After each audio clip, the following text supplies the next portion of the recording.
First of all, how is it we can tell one sound from another? How do we differentiate a trumpet sound from, say, an electric guitar sound? And for that matter, when we hear two different notes played on the same instrument, how do we tell those two notes apart?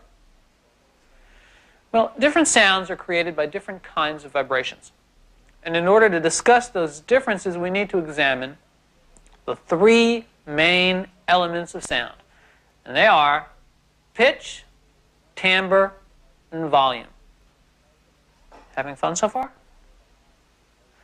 Listen, all sounds can be described in terms of these three main elements. So let's start with pitch. Actually, pitch is just the musical term for frequency. If a sound has a frequency of 440 hertz, that means it has a pitch of A above middle C. In fact, anything that vibrates at a rate of 440 times a second is going to generate the pitch of A. A guitar string or a saxophone reed, even a building. If a building were to vibrate 440 times a second, it would fall down, but as it was falling down, you would hear a big A. So, pitch equals frequency. In sound, the higher the rate of vibration, the higher the pitch, and vice versa. The lower the frequency of a sound, the lower its pitch. And we can use this basic principle of pitch when we sit down to design sounds. If you're trying to synthesize the sound of a high-pitched instrument, such as a flute or piccolo, you reach for the part of the synthesizer that controls frequency, the oscillator, and dial up a high frequency. If you're trying to create a fat bass sound, you dial up a low frequency.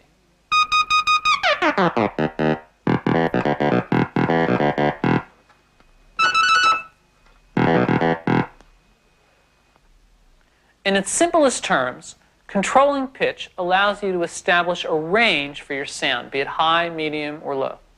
But more than that, being able to control pitch opens up the door to a whole range of sound design options like chorusing, vibrato, programmed pitch bend, and stuff like that. That's pitch. Now let's talk about timbre, or timbre, as lumberjacks say. Timbre refers to a sound's unique character. Timbre has to do with the sound's color, its tone, that is, its brightness or darkness. Timbre is how we tell the sound of a trumpet from the sound of an oboe, even if they're playing the same exact pitch. A sound's timbre has to do with its harmonic structure. And in order to define timbre, we first have to understand all about harmonics.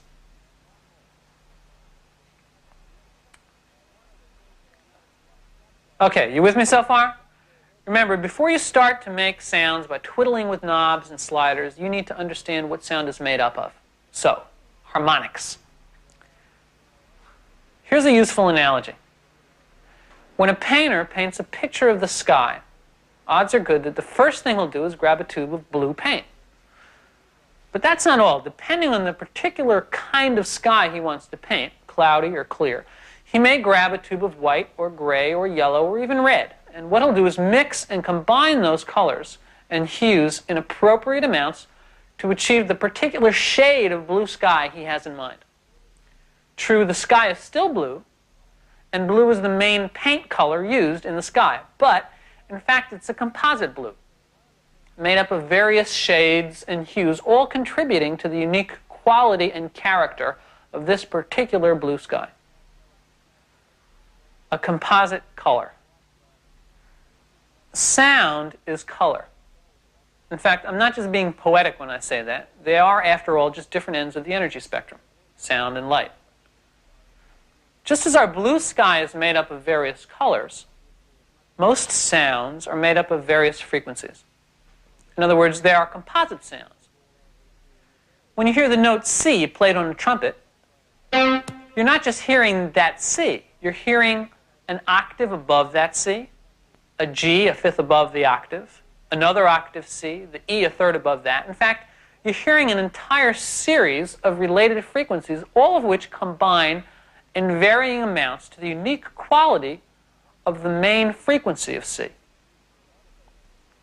Just as those other colors combine to create a particular kind of blue, these other frequencies combine to create a particular kind of C. C is still the main frequency. It is the lowest frequency in the sound as well as the loudest, but it is not alone. The fact of its being the loudest and lowest means that we discern its pitch above all of the other frequencies, and as the main frequency, we refer to it as the fundamental.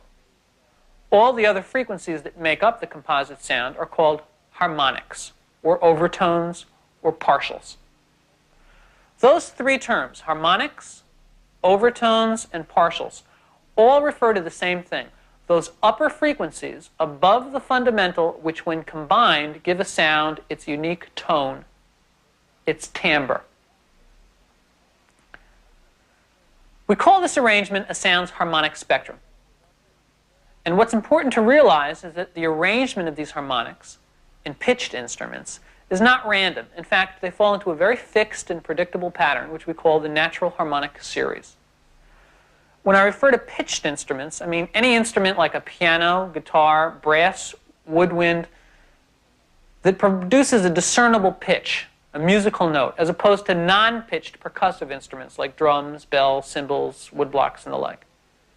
The difference is that pitched instruments have a very orderly and predictable harmonic spectrum.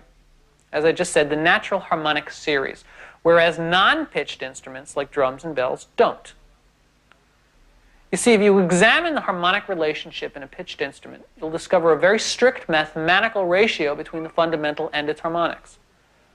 The frequency of the harmonics in ascending order will be 2 times, 3 times, 4 times, 5 times the fundamental, and so on.